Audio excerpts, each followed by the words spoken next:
네, 이제 다시 마지막일 겁니다, 이제. 네, 에스겔이죠. 네, 에스겔입니다. 에스겔은 이제 2차 포로 때 끌려갔던 선지자인데, 이 에스겔은 되게 긴데요. 사실 핵심적인 건 그겁니다. 성전이에요. 빨리 가면 에스겔서 2장에서 하나님께서 에스겔을 선지자로 부르시고, 에스겔 제가 써는 10장 가보세요. 10장 18절. 네, 18절 가보시면 이렇게 표현합니다. 10장 18절. 여호와의 영광이 성전 문지방을 떠나서 그룹들 위에 머무르니 무슨 얘기입니까? 여호와의 영광이 떠난 겁니다. 어디서? 성전 문지방을 떠난 거예요.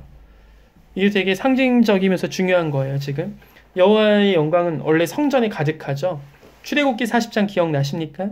성전에 원래 모태였던 성막에 여호와의 영광이 성막에 가득함에 충만함에 가득 채워진다. 이거 기억나시죠? 근데 그 영광이 떠나는 겁니다. 그러니까 실제 유다 예루살렘만 망한 게 아니고 진짜 하나님의 영광이 떠나버리신 거예요.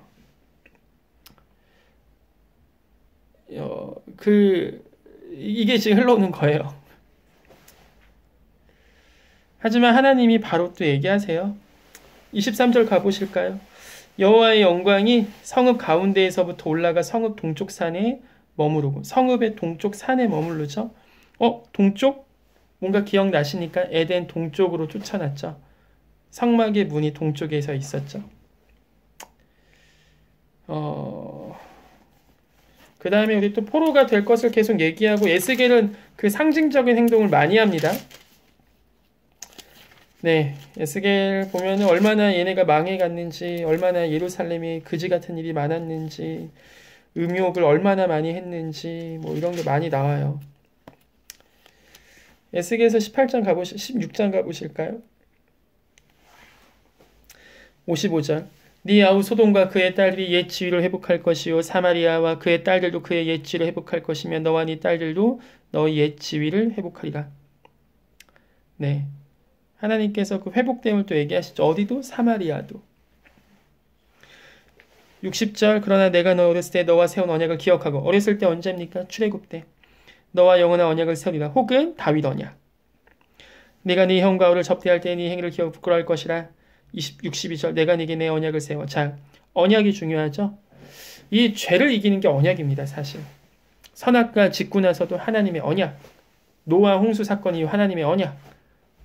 아브라함 하나님의 언약. 하나님께서 우리와 맺으시는 게 언약이거든요. 언약의 뜻이 우리끼리 맺는 게 언약이 아니에요. 사실은 하나님이 신적 존재가 우리 피조물들과 맺는 게 언약입니다. 우리끼리 약속 이 정도죠. 사실.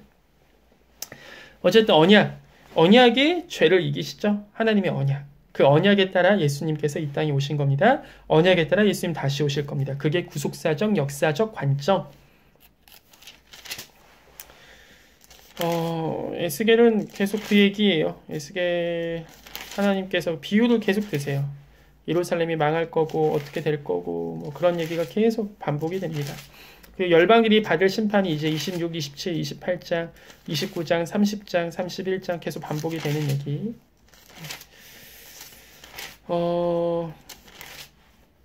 34장 중요합니다. 34장 가셔서 이렇게 말해요. 34장 2절.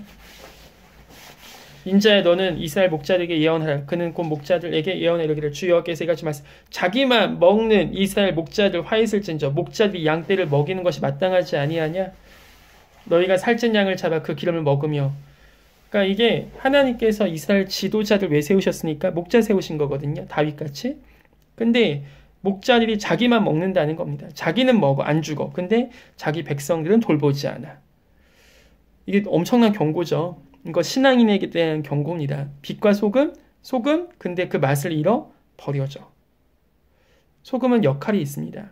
소금은 외로워요. 왜냐하면 100명 중에 3명이거든요. 3%. 바닷물에 소금 3%. 혹은 음식물에 소금 많이 들어가지 않아요. 하지만 소금이 있어야 그 음식물이 삽니다. 소금만 먹는 사람은 없죠. 맛이 없으니까. 하지만 소금이 없으면 그 음식은 맛을 잃습니다. 우리가 세상이 빛과 소금이라면 우리가 가르치고 먹여야 됩니다. 특히 성경 맥잡기 들으시는 분들 대부분 리더들이거나 혹은 주일학교 교사들이시죠? 여러분만 먹으시면 안 됩니다. 가르치셔야 돼요. 말씀 전하셔야 돼요. 은사의 부분이 아닙니다. 체계적인 교사의 은사 혹은 뭐 이렇게 관계적 은사 없어도 한 명을 먹이든 뭘 하든 말씀 먹여야 돼요. 여러분 그런 목자들 되시길 소망합니다. 자, 34장 23절 22절부터 보시면요. 그러므로 내가 내 양떼를 구원하여 그들로 다시는 노랫거리가 되지 아니하게 하고 양과 양 사이에 심판하리라. 내가 한 목자를 그들 위에 세워 먹이게 하리니. 자, 누구십니까? 그는 내 종 다윗이. 다윗은 이미 이 전 사람이잖아요. 근데 왜 다윗을 얘기하죠? 다윗 같은 목자 예수님을 얘기하는 겁니다. 그가 그들을 먹이고 그들의 목자가 되었지라. 나 여호와는 그들의 하나님이 되고 내 종 다윗은 그들 중에 왕이 되리라. 나요. 예수님이시죠. 그래서 예수님 오셔서 선한 목자다 얘기하신 거죠. 베드로에게 내 양을 먹이고 내 양을 치라 말씀하신 거죠. 네, 이게 연결되죠? 그러한 사명이 우리 가운데 있는 겁니다. 그래서 예수님이 그 목자 없는 양같이 방황하는 걸 보시고 민망히 여기사, 그 민망히 여기다는 그 원어 뜻은 뭐냐면 배에서 창자가 끊어지답니다. 우린 창자가 끊어져 본 적이 없죠? 근데 그 배가 창자가 뒤틀리고 끊어지가 그 고통이 뭐냐? 이 에스겔서의 하나님의 고통입니다. 목자라고 세워놨는데 지들만 먹어. 양들 안 먹이고 양들 백성들 어떻게든 등쳐먹으려고 해. 그리스도인 신앙인들이요 어떻게 살아야 될지를 많이 배웁니다. 구약을 통해서 사실. 네, 37장 여러분들 많이 아는 말씀일 거예요. 어떤 환상을 보는데 마른 뼈들이 이렇게 막 뼈대기들만 밖에 없었는데 9절 또 내게 이르시되 인자야 너는 생기를 향하여 대언하라. 생기에게 대언해 이르기를 주 여호와께서 이같이 말씀하시기를 생기야 사방에서부터 와서 이 죽음을 당한 자에게 불어 살아나게 하라 하셨다 하라. 그랬더니 생기가 들어가고 11절 인자의 뼈는 이스라엘 온 족속이라 이르기를 우리의 뼈들이 말라 우리의 소망이 없어진 우리는 다 멸절되다. 그러면 너는 대언하여. 그러니까 이 뼈들은 이스라엘을 상징해요. 근데 새 영 14절 내가 또 내 영을 너희 속에 두어 너희가 살아나게 하고 또 내가 또 너희를 너희 고국 땅에 두니 나 여호와가 이 일을 말하고 이룬 줄 너희가 알리라. 그러니까 이 마른 뼈 이스라엘에게 생기를 불어넣어서 엄청나게 일으키고 회복을 주시거든요. 이게 바로 이제는 우리의 이야기죠. 마른 뼈들과 같은 저와 여러분들을 성령의 생기가 우리 가운데 불어와서 가득하게 해서 새 영으로 우리가 살아가는 겁니다. 아멘. 네, 그러면 고개 뭐 심판이 나오고 그 다음에 40 우리 3장 가볼까요? 네, 43장 가보시면 1절 그 후에 그가 나를 데리고 문에 이르니 곧 동쪽을 향한 문이라. 동쪽 이스라엘 하나님의 영광이 동쪽에서부터 오는데 왜냐? 성막의 입구도 동쪽이었죠. 하나님께서 에덴의 회복을 얘기하시죠. 네, 동쪽으로 나갔지만 동쪽 돌아오셨고 다시 동쪽 나가지만 동쪽 돌아오십니다. 하나님의 영광이 돌아오는 장면 5절 영이 나를 4절 여호와의 영광이 동문을 통하여 성전으로 들어가고 영이 나를 들어드리고 안뜰에 들어가시기로 내가 보니 여호와의 영광이 성전에 가득하더라. 너무나 감동이 되는 장면입니다. 하나님 그분이 떠나셨지만 돌아오세요. 하나님이 돌아오십니다. 그러니까 에스겔은 성전이에요. 성전이 이렇게 회복될 것이고 돌아올 것이라는 것. 그래서 이 44장 보시면 1절 그가 나를 데리고 성소의 동쪽 향을 바꿔 그 문이 닫혔더라. 여호와께서 내게 이르시되 이 문은 닫고 다시 열지 못하리니 아무도 돌아오지 마. 이스라엘 하나님 나 여호와께 돌아왔습니다. 아무도 돌아오지 못하게 그 하나님만 들어오신 것. 하나님께서 이제 그 문을 닫아버리신 겁니다. 자 9절 가보세요.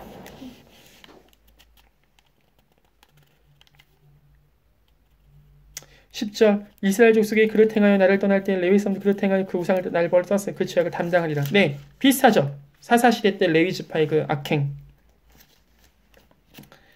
역사의 패턴이 계속 반복이 되죠. 네, 제사장들 이야기 나오고 47장 보시면 그가 나를 데리고 성전문에 이르시니 성전의 앞면이 동쪽을 향하였는데 그 문지방 밑에서 물이 나와 동쪽으로 흐르다가 성전 오른쪽 재단 남쪽으로 흘러내리더라. 동쪽으로 물이 와서 계속 본즉 물이 2절 그 오른쪽에서 스며 나오더라. 네, 그 3절 보시면 물이 발목에 오르고 물이 무릎에 오르고 5절 물이 내가 건너지 못할 강이 된지라. 그 물이 가득하여 헤엄칠 만한 물이요 사람이 능히 건너지 못할 강이더라. 이가 이것을 보았느냐 하시고 강가로 돌아가게 하시기로 강 좌우편에 나무가 심히 많더라. 바다의 물이 들으라. 이 강물이 이르는 곳마다 번성하는 모든 생물이 살고 또 고기가 심히 많이 되니 이 물이 흘러 들어가므로 바닷물이 대산하여 이 강이 이르는 각처에서 모든 것이 살아나겠으며. 물이 성전에서 아주 쫄쫄쫄쫄 나오는데 그것이 발목이고 무릎이고 근데 강이 이르고 바다가 이뤄서 모두가 회복되고 모두 이 물이 닿는 곳마다 뭡니까? 이 배에서 생수의 강이 흘러나가서 넘치고 넘치는 예수 그리스도의 그 성령의 생명의 복음이 넘치고 넘쳐서 그 복음이 닿는 곳마다 생명이 풀어나는 이것이 바로 우리 하나님의 말씀과 그 성전에서 나오는 은혜, 참된 성전 예수님에게 흘러나는 그 성령, 그 성령의 물이 우리를 흘러 넘치고 넘치고 계속 넘치게 해서 모든 것을 살리시는 그 하나님의 예언이고 언약이세요. 우리 하나님은 진짜 좋은 분이십니다. 어떻게 말로 표현할 수 없게 그 크기와 깊이와 생각 어떻게 말로 형용할 수가 없어요. 그 다음에 학계 스가랴 갑니다. 이제 학계 스가랴는 그 중간이 이제 있어요. 에스겔 선지서부터와도 좀 갭이 있어요. 포로기에 70년의 시간을 보내죠. 그 다음에 포로 귀환했을 때 그 스룹바벨과 예수아, 스룹바벨은 그 왕의 후손입니다. 왕의 후손. 마치 반지의 제왕 보면 아르곤 같은 사람이에요. 그러니까 왕의 후손. 왕의 후손이 돌아오는 겁니다. 얼마나 드라마틱한 장면이에요. 그리고서 성전을 재건하는데 왜냐? 고레스 왕이 얘기했으니까 재건하는데 이것이 중단이 됩니다. 그 중단된 것을 다시 재건하라 하는 게 이제 학개와 스가랴입니다. 네, 학개와 스가랴는 그 얘기입니다. 성전 건축을 격려하는 이야기가 계속 나온 거고요. 그 다음에 스가랴 가보시면요. 스가랴도 동일한 학개와 같이 사역했던 분이세요. 네. 그래서 스가랴와 함께 사역했던 네, 스가랴는 환상이 많이 나와요. 근데 이것도 환상 네. 제가 입에서 지금 단내가 나갖고 나중에 왜냐 이거 얘기할 게 너무 많아요. 스가랴도 환상마다 의미하는 게 되게 은혜가 있어요. 막 하나님께서 이를 어떻게 회복시키시며 막 이런 게 나오는데 막 지금 나중에 따로 스가랴도 뭐 성경 공부반을 열든 하면 좋겠네. 네, 열어야 될 성경 공부반이 되게 많죠. 왜냐하면 하나님의 말씀이 배울 게 너무 많아요. 사실. 그다음 말라기 이제 에스라와 느헤미야는 학개 스가랴 다음이거든요. 학개 스가랴를 통해서 성전 건축됐고 그 다음에 백성들이 에스라가 율법을 가르친 거고 느헤미야가 와서 성벽을 보호하면서 그 땅을 다스린 건데 그때 이제 느헤미야 시대 이후에 왔던 사람이 말라기 선지자입니다. 네, 말라기 선지자는 이제 성전까지 세워졌어. 그리고 율법도 가르쳤어. 근데 그것도 이제 100년 전 이야기인 거예요. 이제는 성전 새로 지은 지 100년 됐어요. 이제. 근데 여전히 또 반복하네 얘네가. 또 반복하는 걸 하지 말라고 하는 게 말라기예요. 그래서 언제까지 또 하냐고 또 갈 거냐고. 그게 말라기예요. 네, 그래서 마지막 5절 4장 5절 보라 여호와의 크고 두려운 날이 이르기 전에 내가 선지자 엘리야를 너희에게 보내리니 그가 아버지의 마음을 자녀에게로 돌이키게 하고 자녀들 마음을 그들의 아버지로 돌이키게 하리라. 네, 요게 이제 말라기의 결론입니다. 엘리야를 보내겠다. 누구죠? 세례 요한입니다. 그래서 아버지의 마음을 자녀에게 자녀의 마음을 아버지께 회개의 세례를 베푸는 겁니다. 네, 요게 이제 선지서를 좀 시대별로 정리한 거예요. 그래서 사실 이것도 저렇게 좀 더 나눠서 하면 좋은데 네, 일단 뼈대를 잡기 위해서 일단 이 뼈대를 잡으시고 이거 안에서 여러분이 또 한 장씩 또 읽어보세요. 네, 이 뼈대 속에 붙이시면서 네, 그러면서는 제가 이전에도 말씀드린 것처럼 한 권씩 좀 성경을 다시 깊이 있게 공부하시는 게 필요합니다. 왜냐하면 사실 제가 이걸 사주에 하는 이유는 제가 과외를 많이 하다 보니까 어떤 한 권을 공부할 때는 그냥 빨리 한 번을 빨리 본 다음에 보는 게 나아요. 왜냐하면 천천히 보면 그 뒤에 거 보면 앞에 걸 다 까먹고 있어. 그래서 이게 가르치기 힘들더라고요. 그래서 일부러 제가 처음 할 때는 일부러 빨리 보내요.